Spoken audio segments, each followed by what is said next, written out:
Diduga akibat tak kuat menanjak karena kelebihan muatan, sebuah truk kontainer terbalik dan menimpa satu mobil di Bekasi, Jawa Barat.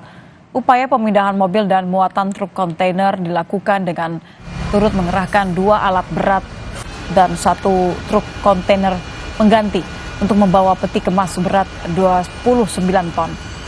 Proses pemindahan berlangsung hingga 5 jam. Selama proses pemindahan, Jalan Ahmad Yani menuju Pekayon ditutup dan arus lalu lintas dialihkan sementara hingga memicu kemacetan panjang.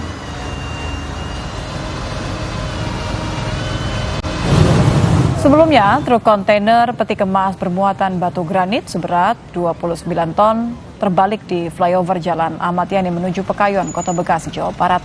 Truk kontainer sempat mundur di jalan menanjak hingga terbalik dan menimpa satu mobil di belakangnya. Akibatnya mobil ringsek di bagian depan, namun tidak ada korban dalam kejadian ini.